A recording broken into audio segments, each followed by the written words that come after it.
السلام علیکم ورحمۃ اللہ وبرکاتہ۔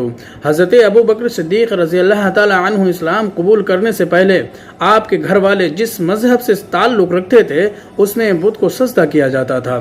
حضرت ابو بکر صدیق رضی اللہ تعالی عنہ نے کبھی بت کو سجدہ نہ کیا۔ 4 سال کی عمر میں آپ کے والد بت خانے میں لے گئے اور کہا، یہ ہیں تمہارے بلند و بالا خدا، انہیں سجدہ کرو۔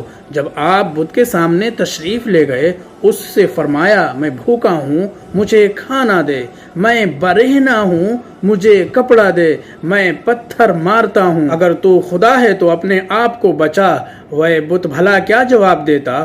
آپ نے ایک پتھر لیا، اس کے مارا، جس کے لگتے ہی وہ گر پڑا اور قوت خدا داد کی تاب نہ لا سکا۔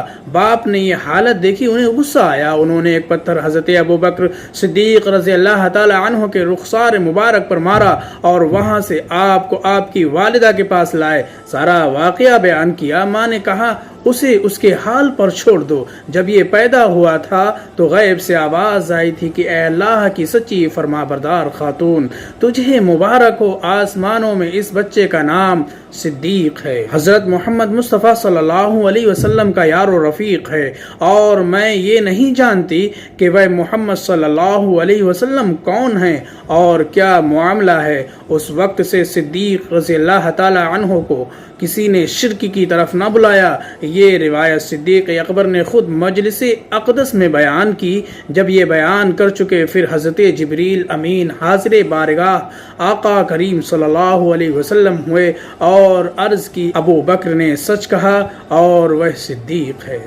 ایسے ہی مزید ویڈیو دیکھنے کے لیے ہمارے چینل کو سبسکرائب کریں، ویڈیو کو لائک، شیئر، کمنٹس ضرور کریں۔ ٹیک کیئر، اللہ حافظ۔